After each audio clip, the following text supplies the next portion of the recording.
Hey guys, welcome back to another match review. Welcome back to the channel. And this is Chelsea 2, Dinamo Zagreb 1. Chelsea have qualified through to the round of 16 in the Champions League. Of course, they already had done that previous to this game, and they already knew that they were qualifying in first position as well. So this game was a bit of a throwaway, so to speak, meaning the result did not matter whether or not we won, lost, drew. We were still through and we were still qualifying in first. So there was literally nothing on this result. So I'm going to go through my thoughts about the match, knowing that we had nothing to play for, essentially. The starting 11, thoughts during the match, and get your thoughts as well. Gonna try to keep this one a little bit shorter because it's already late and I have spent the full day working at my full-time job, and then I had Chelsea in the USA, Twitter Spaces, Chelsea Matchday Live, the game, Chelsea Matchday Live halftime show, the game, Chelsea Matchday Live full-time show, and this. So I'm quite exhausted at this point.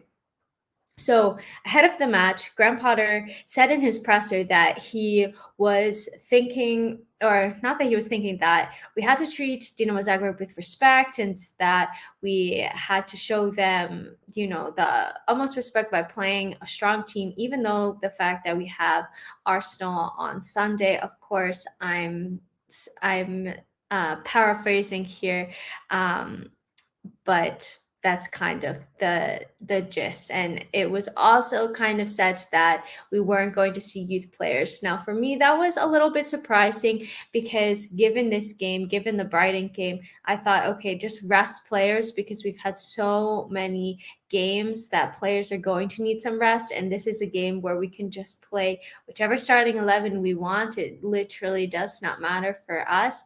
And then have the players well and rested for Sunday's game against Arsenal. That wasn't the case, and we actually saw a very strong starting 11. So I'm going to share my screen here. Here we go.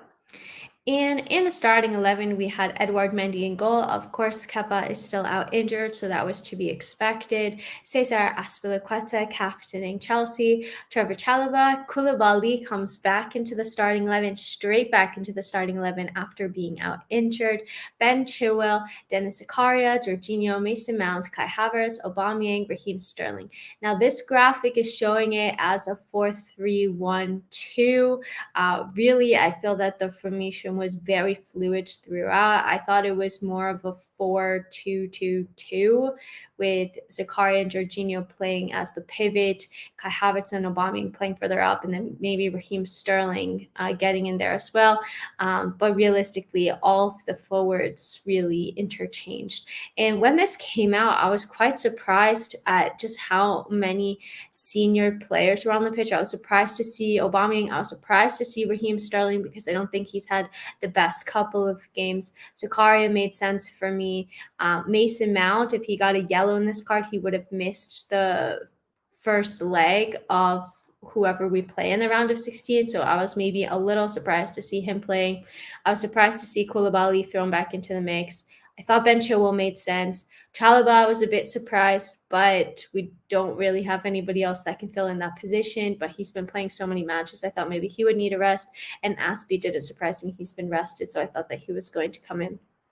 But looking at the bench, really, you can just see like how small of a bench Chelsea raised, because look at this, and then look at our bench.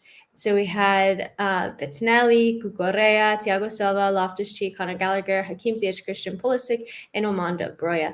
And so looking at this bench, I thought maybe Conor Gallagher would have started, Christian Pulisic would have started, Armando Broja would have started. And the only reason I can think of, I can think of two reasons for playing such a strong starting 11. The first is showing the opponent respect. I can think of three reasons, I think. Okay, let's see if I'm doing math right. The first is showing the opponent respect, and they still had something to play for.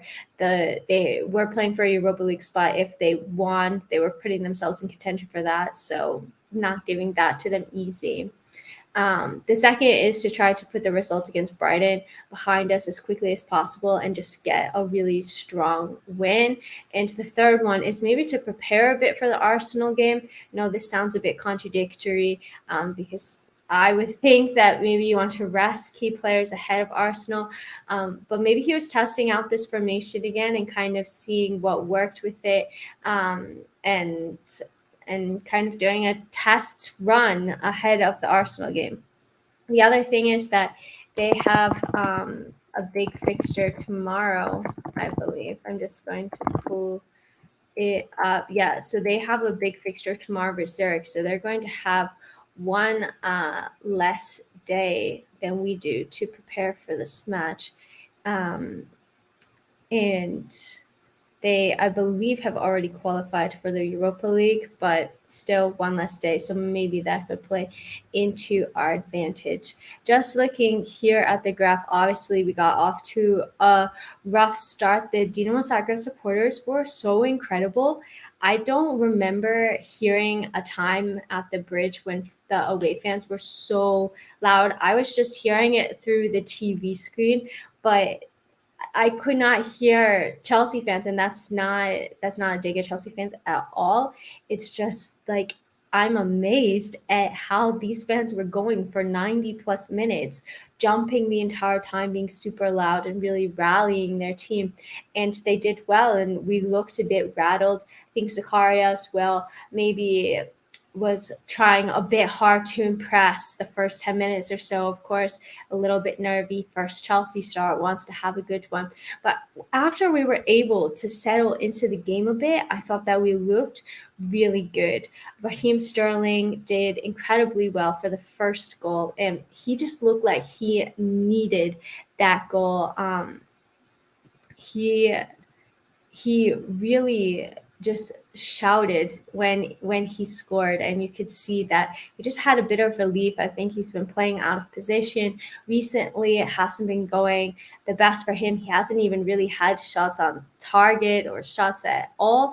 So he really needed that goal, and I felt that in this position further up the pitch when he wasn't playing wing back, he was playing more his preferred position. He looked a lot stronger, and it's quite funny because I feel like Raheem Sterling almost looks better he does better when he doesn't have so much time to think on the ball, because he was under a lot of pressure. He didn't have much space, and he was able to create something. And it was so good. And when he has some more time on the ball, then he overthinks it and maybe overshoots his shot. But great goal from him. And then Zakaria scores on his debut. The second it fell to him, I was like, this looks like it could tee up to be quite a nice shot. Is it actually going to go in? And it went in. So you could see how much it meant to him. And he joins an elite group of players who have scored on their debut for Chelsea. And honestly, I would love to see, let me see if I can find the expected goals, because in the second half, we just looked like we were playing, it's called XG philosophy. Here we go. We just looked like we could have scored like 3-4 goals. Let me see if I can find it. So Chelsea 2.95 to 0.91 for Dinamo Zagreb. So we probably should have scored at least another goal. One of the things with Chelsea just not being clinical in front of goal. Aubameyang hit the bar. I think Conor Gallagher had really nice shot. Mason Mount had that free kick that looked like it could be going in as well. That's just off the top of my head. But again, a lot of shots, not clinical enough. It didn't really matter in this game, but I hope in games in the future that it doesn't come to bite us in the butt, and that we can be more clinical. Looking at the team itself, I thought Raheem Sterling had a good game. I thought Havertz had a good game. Aubameyang was tracking back. I noticed that. I thought Zakaria had a good game.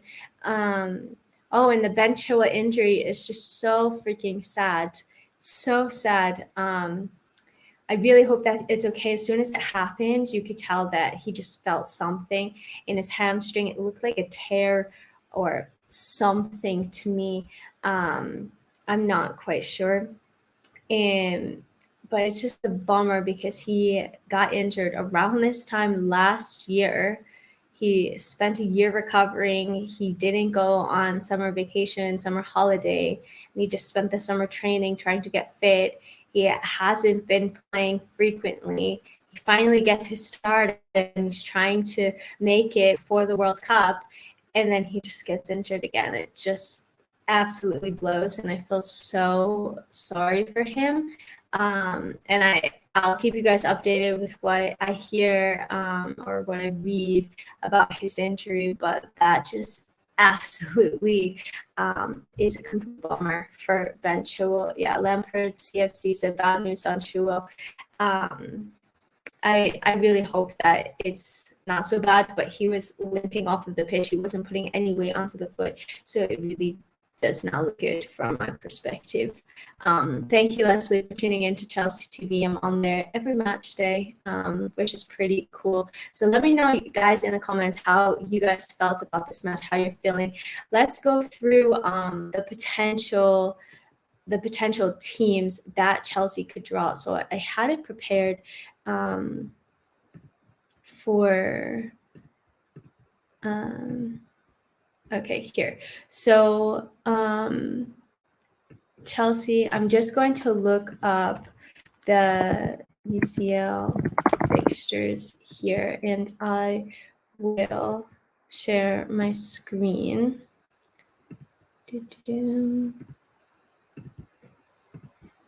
Alrighty, standings. So basically, since Chelsea have topped the group, that means that we're going to face a team that is seeded second, and we also can't face any English side that is seeded second. So in Group A, we can't face any side. In Group B, we could face Club Brugge. Group C, we could face Inter. Group D, Frankfurt. Group B, that's us. Group F, Leipzig. Group G, Dortmund. Group H, we could face PSG. And this one's really interesting because if you look here, PSG and Benfica are tied on points, on goals for, on goals against, on goal difference. Their head-to-head is tied. So it actually went to who scored more away goals, and that's why Benfica is ahead of PSG. So right off the bat, we always have this thing, at least like maybe it's a bit older now, but around 2013, 14, like that's almost 10 years ago, which is mad. We were consistently getting PSG every single year and they were always knocking us out. I honestly feel like we could take them. They just have something with the Champions League. Like I feel that we could actually get something done. But I would prefer to avoid PSG in the group stage if at all possible. I think everybody kind of wants to get Club Brugge, but obviously that's not going to be an easy task by any means, but maybe easier compared to the likes of an Inter or a Dortmund. But who do you guys want to draw in the group? I'm going to go take a look. I feel like we could be destined to get Leipzig as well. Like there's just so much storyline with that, with Timo Werner going there, maybe in Nkunku coming here to Chelsea in the summer as well. So there's just a lot of possibilities. Yeah, Keanu says PSG versus Chelsea is so inevitable. It's like a classic fixture. It always happens. We're just destined to draw PSG. I mean, how crazy would it be to have like Messi, Neymar, and Mbappe playing at the Bridge? Like, I think I would have to go to that game. It would be pretty freaking insane, not going to lie. But yeah, I don't know. I always get nervous once we get into these round of 16, and I feel like any opponent really could be difficult. So PSG, difficult. Dortmund, I would love to go to Dortmund Stadium as well. The atmosphere there, I think, is incredible. Leipzig, you just know, like, if we draw Leipzig, Timo Werner is going to score. He is so good in the Champions League. He has such a good record. He had a really good record for us in the Champions League as well. I just feel like he would absolutely score. But guys, I'm going to head off. Just a very, very quick match review. I didn't want to miss it, but I'm also very exhausted. Thanks for tuning in. Make sure to sub to the channel with all of the content coming up over the next couple of weeks. I'm also heading to London for Chelsea women's game against Tottenham at Stamford Bridge, and I'm going to bring you guys all the content from there as well, which I'm very excited about. So yeah, if you like this video, drop it a like. Helps me a lot after working like a bajillion hours today. And hope that you enjoyed the game. And until next time, I'm out. Bye.